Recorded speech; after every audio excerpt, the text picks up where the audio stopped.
not the same thing. Mm-hmm. Mm-hmm. Agreed. So how often, because like going back, pivoting back to what you said about the psychological part of it is that, yeah, unconditionally, because we see you differently than you see us. Mm. Meaning like, Mm-hmm. yeah, because it's like, I know you're well meaning. I can see where you're missing a level of protection and foresight, because women deal with the present and the past for a way different set of reasons than men do, because men deal with the present and the future. Mm-hmm. You know why though? Well, okay. Go ahead. I give you my observation. Mm-hmm. Feel like a scientist with this one, right? Yeah, let's So go ahead. I used to watch my husband's cousin's Chihuahua, right? And I noticed that dogs, whenever she would give me the dog just wanted to be around me instantly, right? Just, get loved on and everything. And then I got some bunnies and I decided I wanted to pet. So I got some bunnies and I thought because they're all cute and they're fluffy and everything that they would want the same type of love. But actually bunnies are quite mean and they're very defensive, right? And so I started to realize, like, why is that? And I would look it up on Google, like, can I do to build the bond? And it was because the dog is the predator, the bunnies are prey. So when you're dealing with the female who are the weaker vessel, they are by nature more negative, they can be very mean, and it's their defense mechanism to protect themselves, just like the bunny, because their exterior is softer, but because of that, they have to be extra aggressive to just try to like make a point, like I'm not to be played with. But the dogs, because they got sharp teeth, they can fight, they can bite, they know if they want to get into that mode, they win in, right? And Yep. so because of that, they're more loving and they're more like, and I see with like men will hold the door open, like be kind, like just more softer, nicer in general towards women because there's no threat there, right? So there's no potential threat. So I think the reason why the women stay in the present and the past is out of like protection, because same with the bunnies, their memory was sharp. If I did one thing to them that upsetted them, it would hold over for like 6 months before they finally started to the bunny would be nice to me again. You know what I'm saying? Yes, because you hurt me, they locked that in. And I was like, this is like women.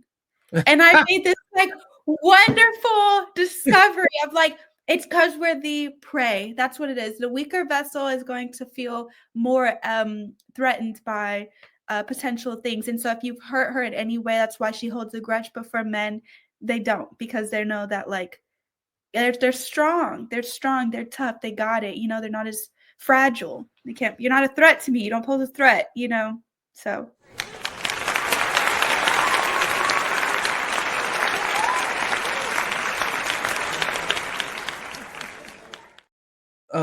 I cannot, I can't, I never would have thought about that.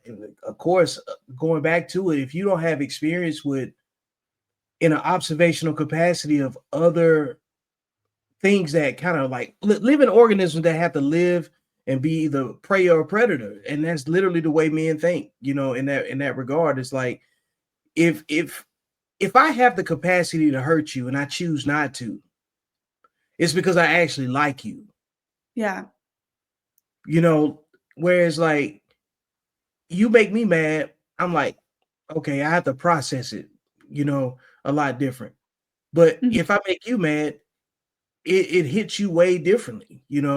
So it gives more credence to, yeah, women are emotional creatures, of course. So if you put a bunch of those same emotional people around each other, it gets manifested a whole lot differently.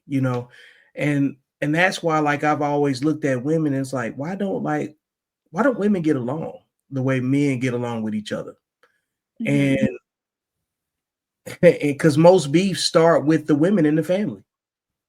And Looking for potential threats, and sometimes they'll create one that was never there. That's why. Mhm.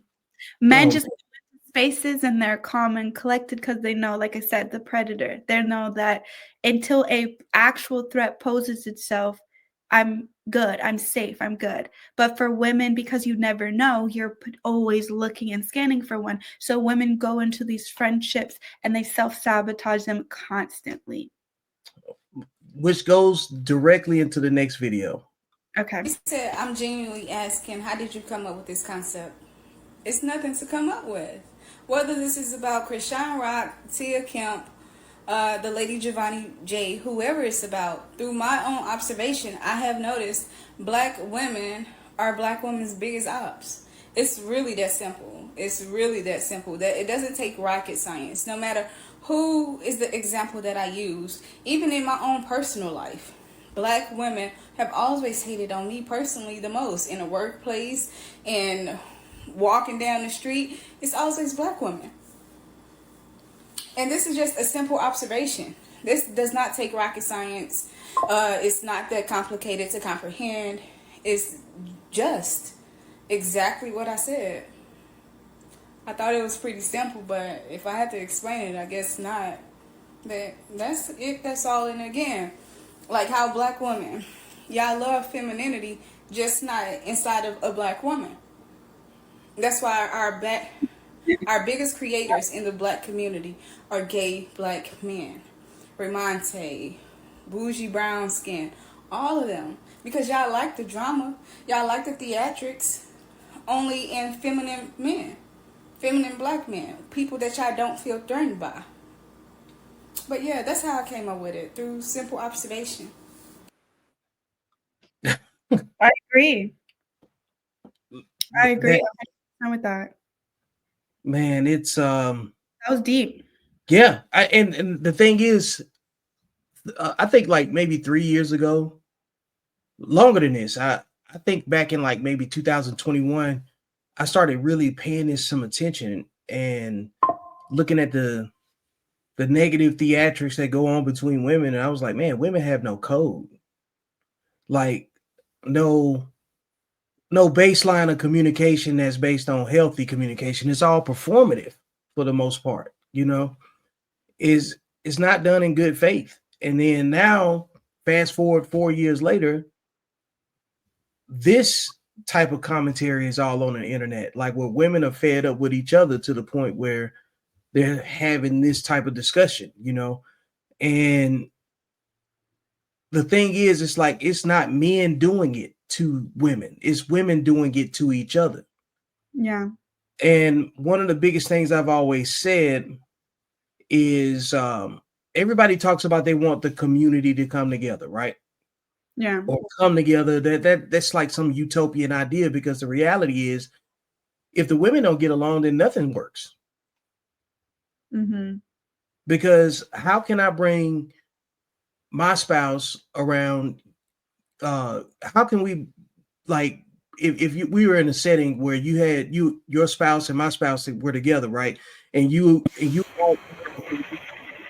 how can we guarantee security of our situation? Because the men are going to get along.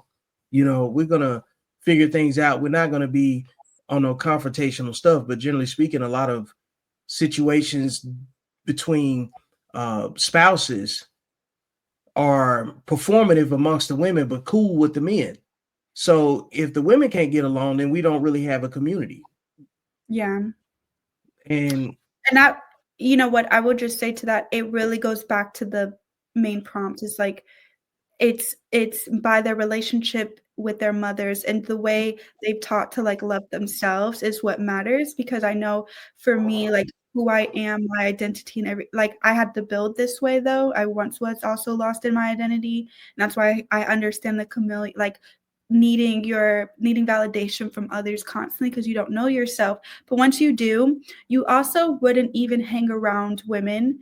You will not even spend time with women who do not align in your thinking. I've gone into spaces where it was a very liberal woman talking to me, and I knew immediately, I mean, I'm going to be nice and cordial, but I'm not going to spend any more time here. And that's just because I have my village. Like I have my tribe and my group that sharpens me and I sharpen them, and that's it, you know. And maybe we might disagree on some points, but we're all on the same path. We're all walking and have the same goals. And so it doesn't make sense to surround yourself with all these different people. I never trust also what women do. Like they'll say the term girl's girl. I'm a girl's girl. Some women aren't for me. Like, we're not going to agree, and I'm not going to choose you over choosing what is best for me. Like what is best for my family, what is best for what my goals and what I'm trying to do, because you might lead me to destruction. So or women that are in girls groups as well, like just like a random girls group, bring everyone together. I think having all these different opinions, all these different, and then we're all influenced by different things, and we all care about how we look or how other people see us and view us. I don't have time for that. So like I always tell women, just stick with your tribe of people. And I think men have that. I've learned that, like even my spouse, like the same people, like he is with the same people. He's not going to waste time with things that would influence him to like his own destruction, like going off a wrong path. Or, you know, I've witnessed, you know what I'm saying? Like I've witnessed men lock in with their group and that's it. So I've done the same. And I just really encourage women to do that too, instead of just trying to like put yourself in any group and with any friend and with any people, and you don't even like who you are at the end of the day being around that person. You know what I'm saying? It doesn't make sense. So I agree though too. How would you encourage women that go no contact and into isolation, and they're ready to get back out, socialize, and actually cultivate relationships with people in healthy spaces, right? How do you suggest that they go about doing that? One, I want to applaud them for doing the no contact. I do think that's a good thing. I've had to do that too. I went no contact with my mother for 3 years. Best thing I did, because in order to talk to me, she had to go to therapy, you know? And she really loved me and wanted a relationship with me. And so she had to spend time actually learning how to communicate with me before having access to doing that. And I loved her. After she healed, we've gotten better communication, everything. I really learned that by me doing that was holding her accountable. And just like it was done to me by my spouse. I mean, he went no contact with me. You know what I'm saying? We separation. And I needed that, though. It held me accountable that my mouth can actually cause me to lose relationships, and I need to feel that. So I want to first say that no contact is a really great form of saying I'm holding you accountable. That doesn't mean that I have anger in my heart that I'll never have a relationship with you again. It's just that in order to have access to me again, you need to go to therapy. And I need to see consistency in your behaviors, that you're not going to keep treating and acting the way you've done prior. So, and that's grace. That's great. So first, that's the first point. Second point is that when you're coming out of that isolation period, because you do need to form an identity of yourself, you need to learn yourself, you need to like regulate your own nervous system, learn your identity, have higher self-esteem, all of that. I would say if you're going to come out of that and you're going to speak to the parent again, you're going to speak to your mother again, that you still hold that same standard. I've seen people go into the isolation of no contact, and then once they come out, they end up getting right back wrapped up into the narcissistic emotional abuse. So do not let up on your boundaries with that person and hold them to the standard of, when you talk to me that way, bye, like cut immediately again. And I would do that consistently. I gave you a shot, you failed it, I'm out again. So we'll try again in 6 more months. I'll see.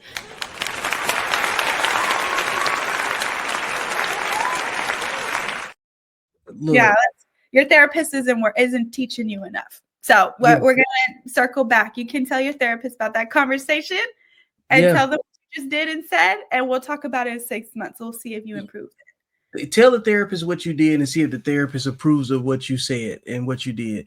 And that's part of the observation that I talked about with when I was comparing the communication with men to communication with women, right? Because like I used to be in the Army. I used to study conflict, insurgency, I was an analyst for an intelligence analyst. So one of the things that you have to do in order to be able to target properly, you have to know the language. You know what I'm saying? Like, you don't, if you want to market uh steak restaurants, right? You don't advertise chicken tenders. Mm-hmm. So you have to know what the consumer likes. You have to know the language of the consumer, how they share and pass information along, like even down to content creation. The very reason that we're here, because we're talking about the same topics. You know, we're just giving out different perspectives. And I know that the message has to come from the right source. And in order to do that, you have to first understand what is your threat, what is your opposition, right? And then you have to also look at what's going right and compare the two. The women that fit this behavior that we're talking about, that creates the no contact situation, it comes from their communication with each other. Yeah. And because men aren't talking about no contact like that, it's like, oh, it's one and done. Like, if you're disrespectful up to a certain point, we know that we can, you know, say, really hurt each other, you know. And once we commit to, once we go from making you an opponent to deciding that you're an enemy, it's a whole different ball game for us, you know. Yeah. But if you come in thinking that everyone's your enemy, and you skip the opponent piece altogether, you know, meaning Right. like you're in defense mode from the entire time. So yeah, I definitely agree with the fact that you need to go get some sort of routine therapy to understand like how much verbal abuse you really consumed, how much psychological abuse you really consumed, because it's become your language. Yeah. It's become your dialect. It's so devoid of empathy that you think you can say anything and everybody else has to deal with it. And when I talk to like my female friends, my wife, or you know, they can relate to this conversation so well. And I'm like, men don't have any idea how much psychological oppression they've already that women experience from other women. I don't think they even have an idea of how much distrust women have for other women. Yeah, I agree. I do agree. And yeah, go ahead. Sorry. No, I'm good. Like, go ahead with that right there, because like it's No, great we stuff. need, because we need a woman to explain to men how deep this rabbit hole actually goes. Like, a lot of men are experiencing communication where the woman is having a conversation that's based off of how she feels. We get that part, but I don't think men really understand that the mindset that women have that give you this disrespect, this combative communication, that's how women communicate with each other from the get-go. Mm-hmm. Mm-hmm. You know what I'll add? I know this is like, yeah, I just can't care of like what people think, right? So what I'll say is, to what this video is saying, Black women are Black women's biggest enemy. I've been in 2 physical fights, which is so crazy to even say that. I'm not a fighter, and both have been with Black women. And both of them have dealt with narcissistic abuse from their mothers. And so both the fights were from just comparison issues, jealousy issues, and everything. And it's even down to their own mother who constantly invalidated them. And so when now being in a friendship with someone who you might compare yourself to, compare the attention they get, the validation they get, and they're being starved of that, it causes this resentment and this anger, which is really needs to be projected back to the mother. You deal with that with your mother, but it is projected then into all of your other relationships and your friendships. All right, folks. Appreciate you sticking with me to the end. This has been another episode of Beyond the Algorithm. Make sure you like, share, and subscribe. Go get the book. And most importantly, I will see you beyond the algorithm, because that's where life actually happens.